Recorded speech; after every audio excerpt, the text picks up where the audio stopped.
Welcome to Craftsmith, a podcast about people doing work they love so you can too. This episode is a Craftsmith letter to Paul Graham. It's a thank you for his essays and also an invitation. Paul, if anything here rings true, I'd love to record an episode together. 25 years ago, venture capital worked like this. Founders walked Sand Hill Road in Palo Alto pitching their startups, VCs sat on boards, deals took months, and anyone who got funded gave up control of their company. You needed experience, connections, and a polished pitch deck to have any shot. Then, a hacker who studied painting in Florence started funding college programmers out of his living room in Cambridge, Massachusetts. He gave them small checks, let them keep control, and told them to make something people want. That was why Combinator, co-founded by Paul Graham. It became one of the most valuable investment firms in technology history as an early backer of Airbnb, Stripe, Dropbox, Coinbase, Instacart, and countless others. By YC's own estimate, $1 trillion in value have flowed from an idea that in theory anyone could have had. So why Paul? Everyone else looked at young programmers and saw an experience. They looked at small checks and leaving founders in control, and they saw bad economics and unnecessary risk. Paul looked at the same reality and saw what was actually there. I think I might know why. The answer traces back to his years as a painter, studying art in Florence and Providence while everyone else was following an old playbook. Here is my letter to Paul Graham. Paul, I want to talk about your painting years. Your readers know you as a programmer, an essayist, and an investor. The painting gets treated as a detour, almost the way people mention that Einstein played the violin. They tend to overlook the years at RISD and the Accademia di Belle Arti in Florence, painting still lifes, learning to render light on canvas. You said, while I was a student at the Accademia, I started painting still lifes in my bedroom at night. These paintings were tiny because the room was, and because I painted them on leftover scraps of canvas, which was all I could afford at the time. Why still lifes? You said, I liked painting still lifes because I was curious about what I was seeing. Those years matter because I think that curiosity taught you a skill you've been applying ever since. They taught you how to see. In your essay, What I Worked On, you wrote something that seems like a bigger deal than it first appears. In everyday life, we aren't consciously aware of much we're seeing.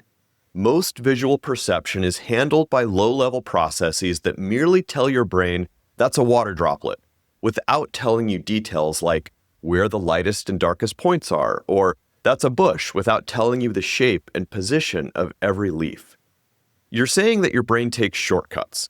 It shows you a symbol for the thing, not the thing itself.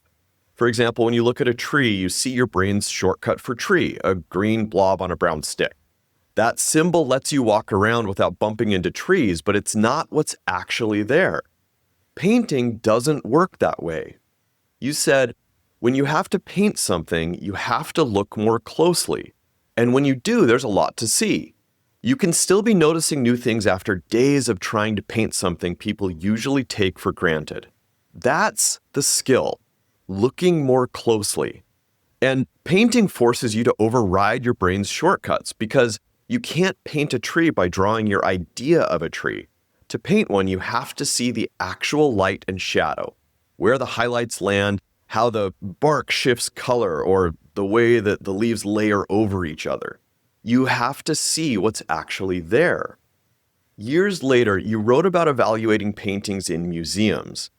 How much would I pay for this if I found it at a garage sale, dirty and frameless, and with no idea who painted it? So strip away context, strip away prestige. If you take away the gold frame and the museum wall and the plaque declaring that this is a masterpiece, what do you actually see? That's what you called the garage sale test. The purest expression of the skill that you learned painting, seeing past the brain's shortcuts, past the abstraction, to see what's actually there.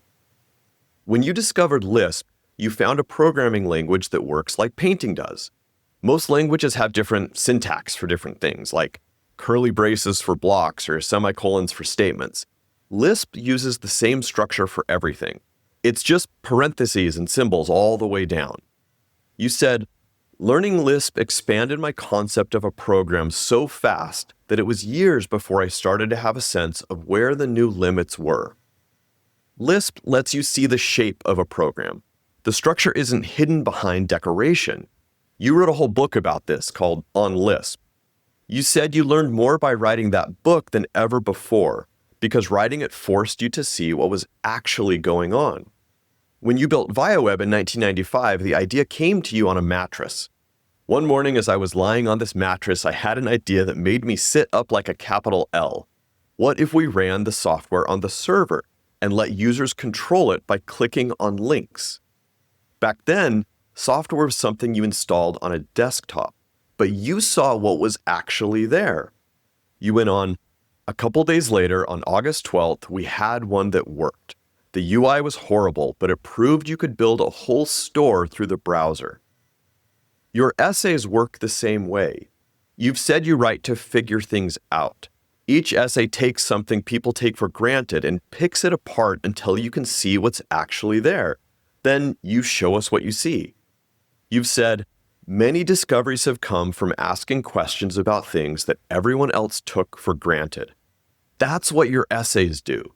They ask questions about things we've stopped looking at. We all know what a startup is, but you ask, what is a startup really? What distinguishes it from a small business? What do successful ones have in common? You paint the concept until you can see its actual shape. When you taught founders at Y Combinator, your core advice about finding startup ideas was about seeing.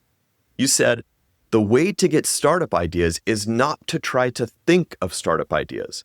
It's to look for problems, preferably problems you have yourself. That's the painter's eye applied to entrepreneurship. Don't start with the symbol in your brain for startup idea. Start by looking at problems in your own life. What annoys you, what's broken.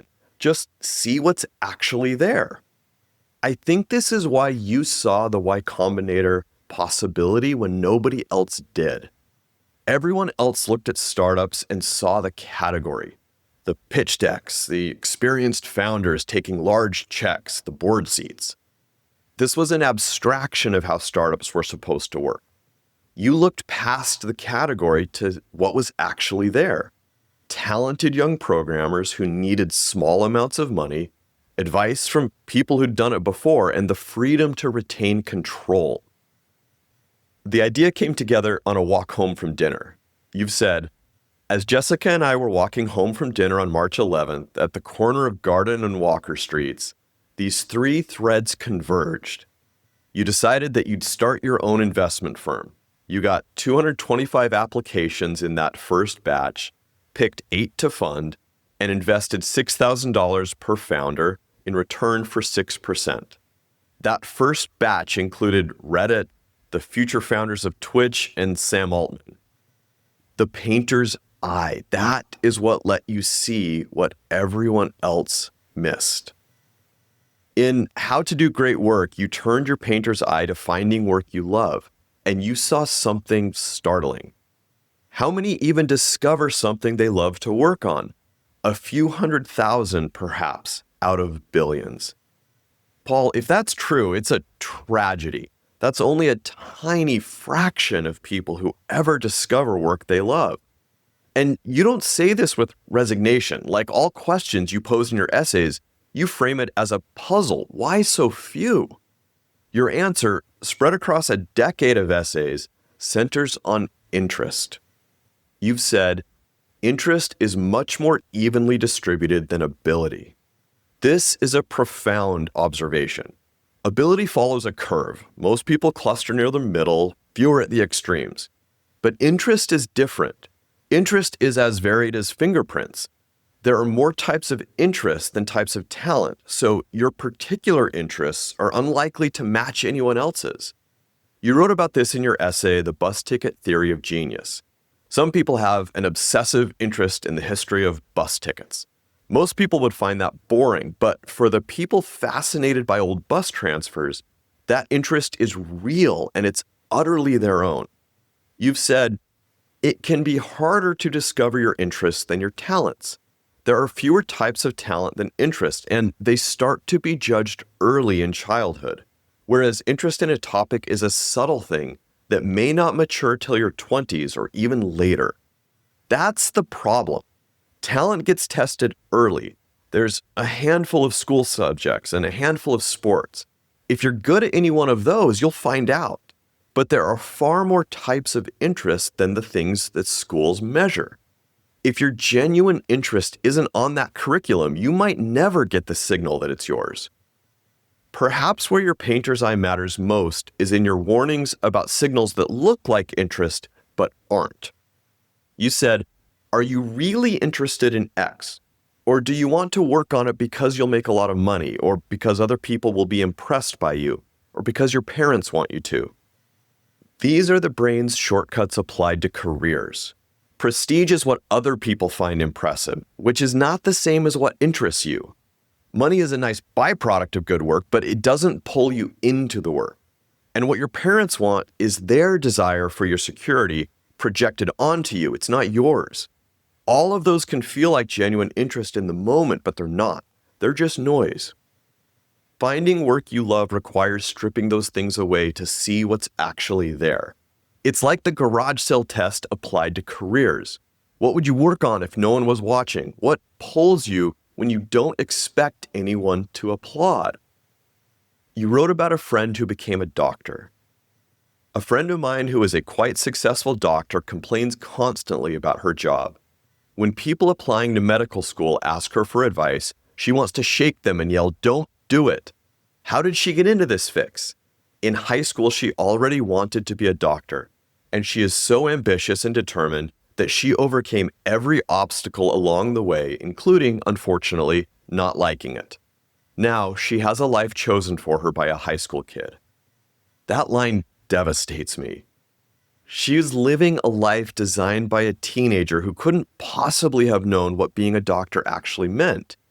In other words, she painted from the symbol instead of from observation. And by the time she could see reality, she was already trapped by the years she'd invested. You picked apart the problem of finding work you love, looked at it until you could see what's actually there, and then you showed us what you saw. Start by producing. You wrote, "Always produce is also a heuristic for finding the work you love. If you subject yourself to that constraint, it will automatically push you away from things you think you're supposed to work on towards things you actually like. Always produce will discover your life's work the way water, with the aid of gravity, finds the hole in your roof." I love that metaphor. Water doesn't plan its path, it just follows gravity. If you force yourself to keep producing, eventually your work will naturally flow towards the places you're generally interested, because you can't sustain fake interest over the long run. You've also said to follow curiosity. Curiosity is the best guide. Your curiosity never lies, and it knows more than you do about what's worth paying attention to. But how do you know when it's real? You answered, "What are you excessively curious about? Curious to a degree that would bore most other people. That's what you're looking for." Don't worry if you find you're interested in different things than other people. The stranger your tastes in interestingness, the better. If you're interested, you're not astray. You also say to start with projects. Big things start small. The initial versions of big things were often just experiments or side projects or talks, which then grew into something bigger. You went on. Great things are almost always made in successive versions. You start with something small and evolve it, and the final version is both cleverer and more ambitious than anything you could have planned. Paths can bend a lot more than you think, so let the path grow out of the project. The most important thing is to be excited about it, because it's by doing that you learn. You don't plan your way to work you love. You see your way there, one project at a time. At the end of your essay on doing great work, you speak directly to your readers. If you've made it this far, you must be interested in doing great work. And if so, you're already further along than you might realize, because the set of people willing to want to is small. Out of billions, most people never even ask the question. You've also said, finding work you love is very difficult. Most people fail. Even if you succeed, it's rare to be free to work on what you want till your 30s or 40s. But if you have the destination in sight, you'll be more likely to arrive at it. If you know you can love work, you're in the home stretch. And if you know what work you love, you're practically there. You learn to see what's actually there. Your essays have been teaching that skill ever since. Paul, behind everything you've been doing for decades, you've been teaching people to see. You applied that skill to programming and saw what code could become when you stopped thinking about syntax and looked at structure. You applied it to essays and saw the actual shape of ideas everyone else takes for granted. You applied it to startups and saw what founders actually needed. You applied it to founders and saw who people actually were, not what their credentials said about them. In researching this episode, I came across a passage of yours that I can't get out of my head. It goes, "Most of the time I'm worried and puzzled. Worried that the essay will turn out badly and puzzled because I'm groping for some idea that I can't see clearly enough." You have moments of happiness when things work out, but they don't last long because then you're on to the next problem. So why do it at all? Because to the kind of people who like working this way, nothing else feels as right. You feel as if you're an animal in its natural habitat, doing what you are meant to do. Not always happy, maybe, but awake and alive.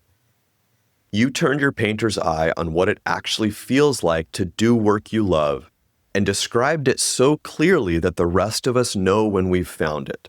Before your essays, I didn't even know what to look for. Paul, if this letter finds you, I'd love to talk about what you see. This has been a Craftsmith letter to Paul Graham.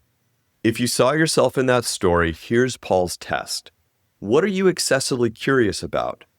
Curious to a degree that would bore most people.